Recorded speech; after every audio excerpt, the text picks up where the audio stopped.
Olá pessoal, o nosso Conselheiro Acácio de hoje vai conversar com vocês sobre um livro específico. Este aqui, A Conquista do Brasil.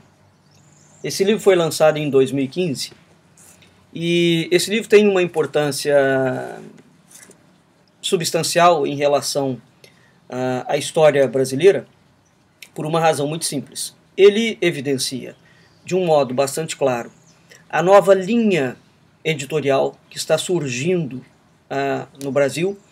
Evidentemente que quando as editoras começam a publicar livros para o grande público, né, não são livros acadêmicos, quando são livros para o grande público, isso significa que nós já temos uma grande linha de pesquisa sendo desenvolvida e colocada, pulverizada dentro das universidades. Portanto, esta linguagem que está chegando aqui já é uma linguagem que nós já encontramos nos textos acadêmicos, né? Portanto, a gente tem uma cadeia de discurso, de falseamento da história do Brasil.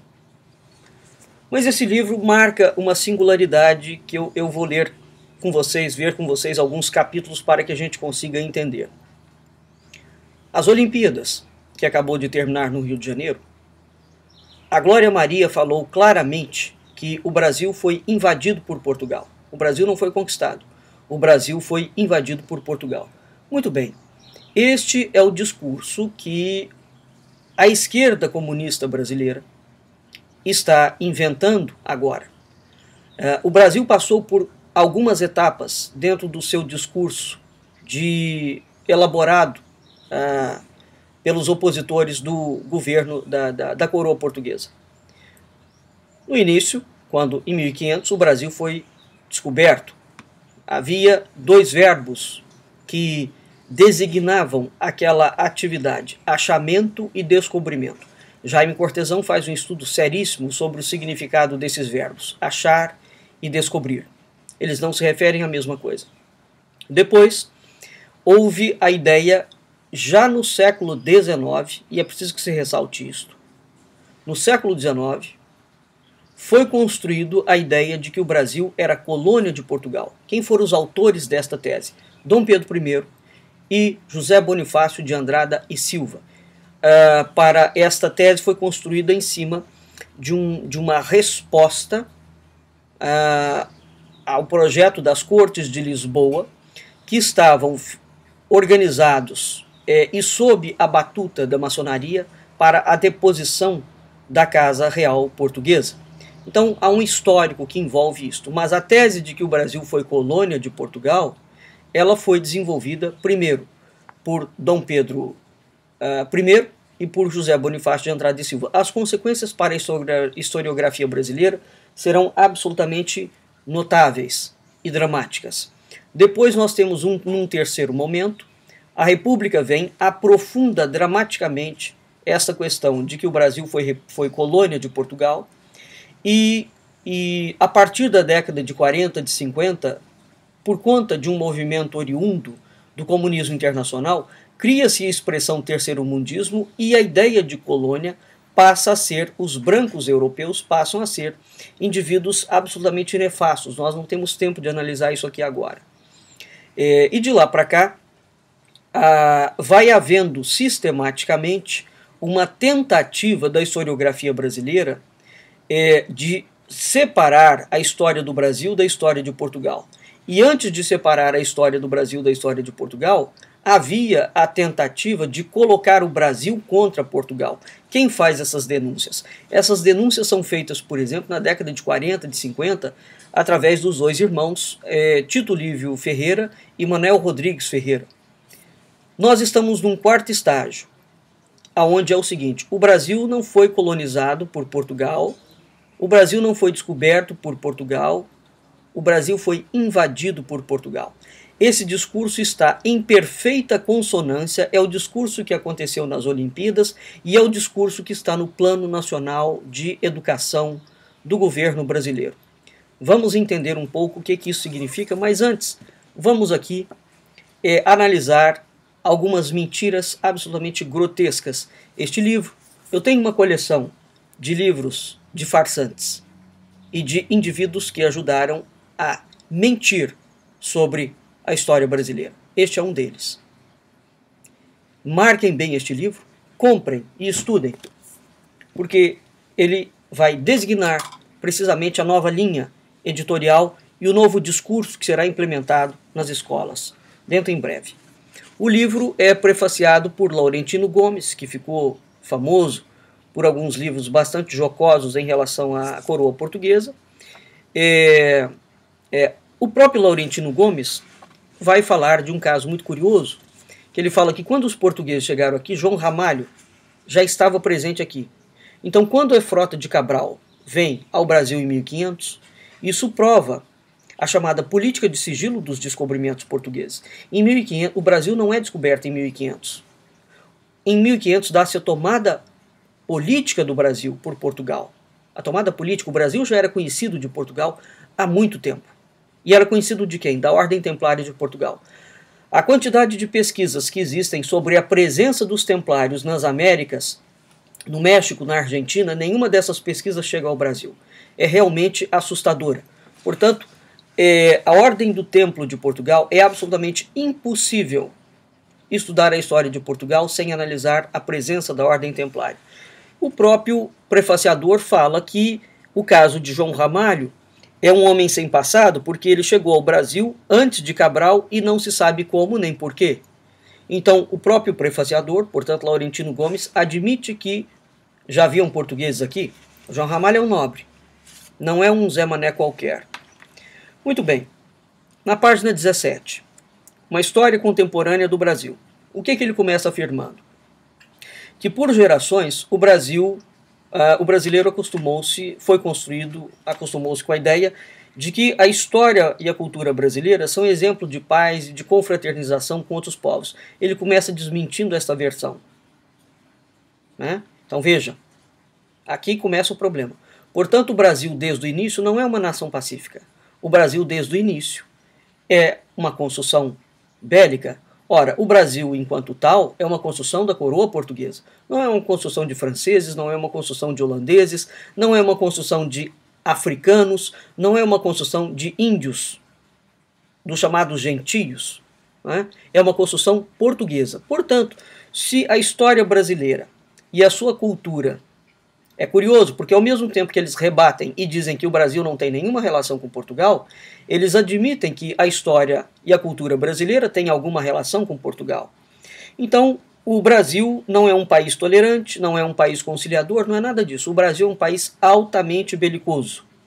Então, a nova historiografia, o início da nova historiografia que está surgindo é o Estado brasileiro, o país Brasil, o povo Brasil, a cultura Brasil, tudo que diz respeito ao Brasil, foi desenvolvido e é um país sanguinolento, violento e maléfico. A história brasileira é banhada em sangue. Não vou me deter nisso aqui porque a gente poderia pegar toda a história brasileira e desmontar esse autor nesse primeiro parágrafo. Na página 18, ele fala que, ao construir um modelo de concórdia que combina com a fachada de povo pobre, mais alegre, que se expressa pelo carnaval, o samba e o futebol, o Brasil esqueceu muita coisa. Ora, esse senhor Tales Guaraci certamente está esquecendo que quem construiu o Brasil como modelo de concórdia, vinculado à favela, ao carnaval, ao samba e ao futebol, foi a República. A coroa portuguesa nunca fez tal coisa. Muito bem, quem vai construir o Brasil sobre a perspectiva é inclusive o senhor Darcy Ribeiro, que inventa a tese de que os negros é que são bons jogadores de futebol e, portanto, o governo merecia investir nos negros para dar um pouco mais de valor e para introduzi-lo dentro da sociedade. Portanto, esse discurso aqui não é um discurso da coroa portuguesa, esse é um discurso da República, porque a República criou várias curiosidades. Uma dessas curiosidades foi precisamente dizer que não existe história do Brasil. O chamado movimento modernista de 1922 chega a esse absurdo de afirmar que não há história do Brasil antes de 1922, portanto o Brasil não existe. O Brasil passa a existir somente a partir de 1922. O grau de delírio chega a esse ponto. o Brasil dizimou a população masculina de um país vizinho na Guerra do Paraguai. Então ele fala que o Brasil matou todos os homens da Guerra do Paraguai. Muito bem, esse homem nunca deve ter lido um livro que desmente toda a mentira histórica que os brasileiros criaram sobre a Guerra do Paraguai. Este livro chama-se A Maldita Guerra. Portanto, é importante que esse indivíduo leia e pare de mentir sobre a história da Guerra do Paraguai. Ele fala que o Brasil acomodou-se à sua versão oficial de história e que foram escondidas as rupturas dentro do mundo civilizado. Então, qual é a história que eles estão querendo inventar agora? O Brasil foi invadido por Portugal. Isso quer dizer que o século XX, a historiografia que nós temos no século XX, não vai servir mais de base.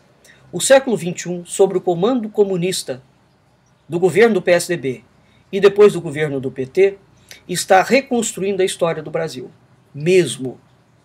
E é tão grave o que está sendo feito que a história do Brasil, segundo o Plano Nacional de Educação, aprovado pelo senhor Renato Janine Ribeiro, ex-ministro da Educação de Dilma Rousseff, fala que a história do Brasil desconecta completamente a história do Brasil da história de Portugal, desconecta a história do Brasil da Europa, desconecta a história do Brasil da tradição judaica cristã, e o Brasil passa a ser uma construção indígena, africana e árabe, exatamente como eles colocaram na Copa, na abertura das Olimpíadas, aliás. Mais à frente ele fala que os portugueses mataram 3 milhões de índios. Antes, a historiografia do século XX diziam que eram 5 milhões de índios. Para vocês terem uma ideia, para os portugueses terem matado 5 milhões de índios, isso significa o seguinte, em termos de cálculos, isso é matemático, durante 300 anos seguidos, esses cálculos já foram feitos. E o professor, o doutor Manuel Rodrigues Ferreira já fez. Estou simplesmente apresentando. Durante 300 anos seguidos, Portugal teria que ter matado sistematicamente, ininterruptamente, diariamente, 60 índios por dia. 60 índios. Durante 300 anos seguidos. Portanto, para chegar à cifra de matar 5 milhões de índios. Né? Isso considerando-se que não nascia nenhum índio naquele período. Então Portugal matava. Então se nascia um índio, naquele período, ele tinha que matar no dia seguinte 61 para matar os 5 milhões.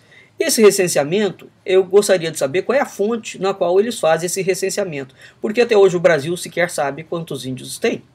Né? Então, esse número que eles jogam, antes eram 10 milhões, depois passou para 5 milhões, agora são 3 milhões de índios. Então o Brasil matou todos os índios do Brasil, os portugueses mataram todos os índios do Brasil. Ele fala que ao longo da costa estima-se que havia 1 milhão de tupis.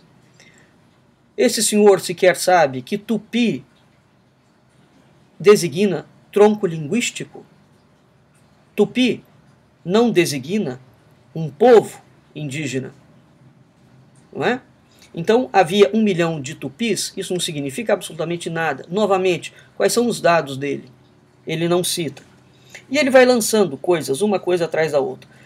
No parágrafo seguinte, ele fala que não houve propriamente uma descoberta, entre aspas, do Brasil, já que o atual território brasileiro era habitado por uma civilização de traços culturais. Então ele já começa a dizer que o Brasil não foi descoberto. Ele já afirma isso e ele vai confirmando isso ao longo de todo o livro. Cabral não foi o primeiro europeu a aportar no que hoje é a terra brasileira. Tales Guaraci, na página 20, aliás, não é?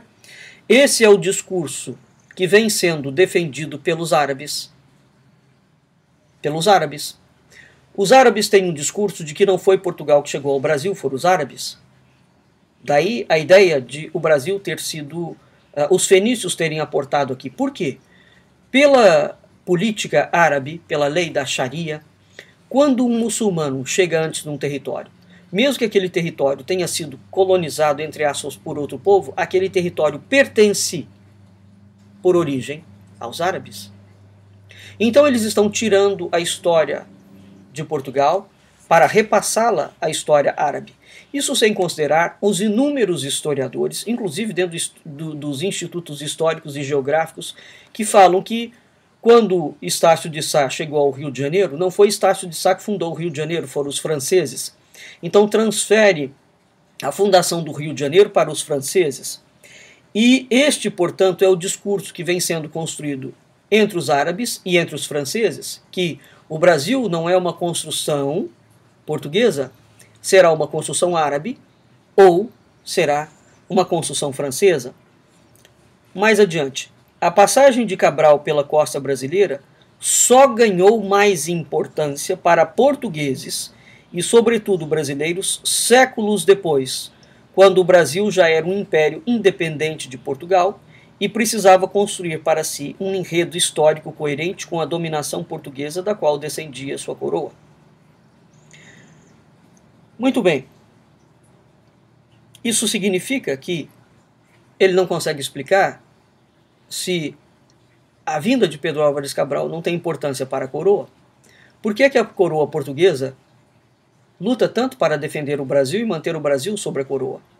Mas ele fala que isso só tem importância, inclusive, para Portugal, depois que o Brasil já havia se separado de Portugal. Quer dizer, é uma absoluta incongruência. Então, depois que o Brasil se separa, Portugal se dá conta de que o Brasil fazia parte da coroa portuguesa?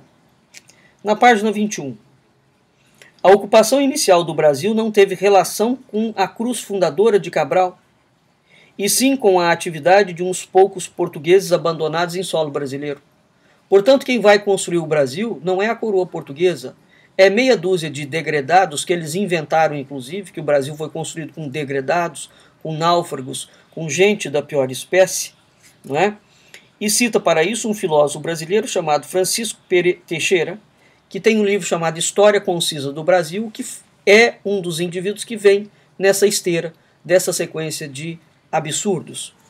Muito bem, desmentindo o que este indivíduo coloca na página 21, que a ocupação inicial do Brasil não teve relação com Cabral, existe este livro aqui muito sério, A Construção do Brasil, em que a literatura de viagem dos séculos 16, 17 e 18, durante 300 anos, passaram pelo Brasil 100 pessoas, só. Isso é o número máximo de indivíduos, de estrangeiros que vieram ao Brasil durante 300 anos. Isso está tudo mapeado neste livro aqui, minuciosamente mapeado. Desses indivíduos, a maior parte eram ingleses, vieram até russos.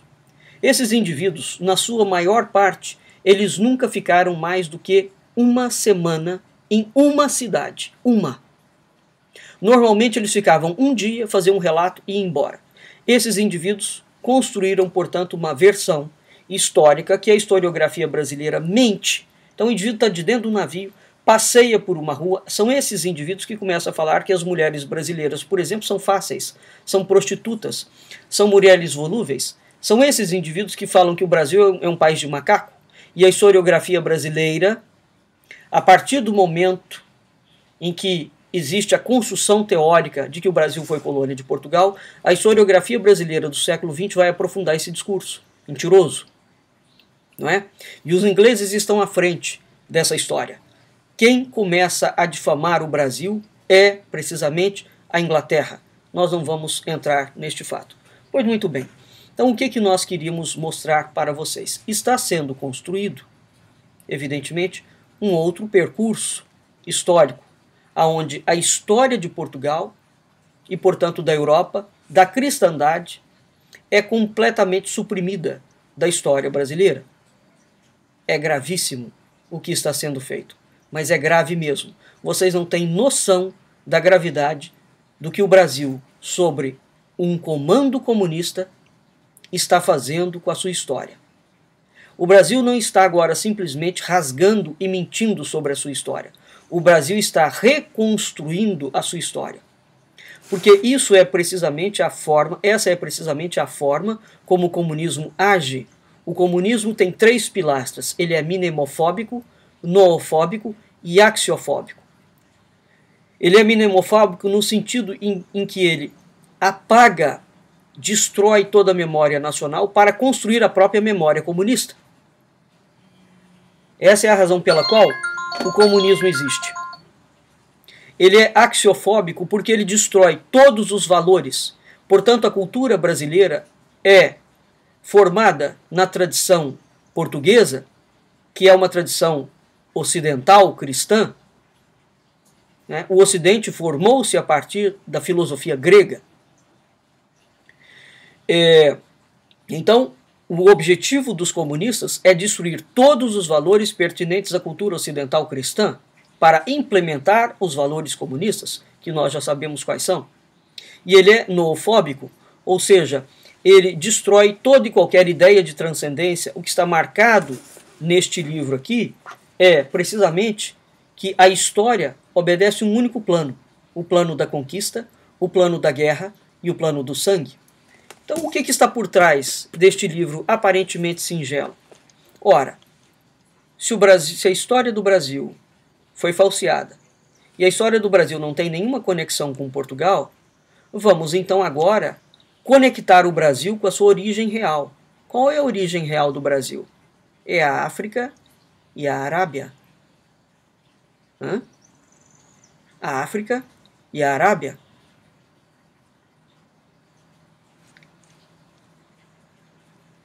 Os pais realmente precisam de apoiar a escola sem partido. O que está acontecendo dentro do Brasil não é meramente um discurso ideológico doutrinário. É a supressão total da identidade brasileira para ajustá-la aos parâmetros comunistas internacionais. O que está acontecendo é que o Brasil está sendo destruído mesmo. Quando este tipo de livro chega às livrarias, repito, é porque nós já temos uma vasta cadeia de falsos documentos produzidos em universidades, falsas teses. É a chamada interpretação histórica. Fiquem atentos. Até o próximo, Conselheiro Acácio.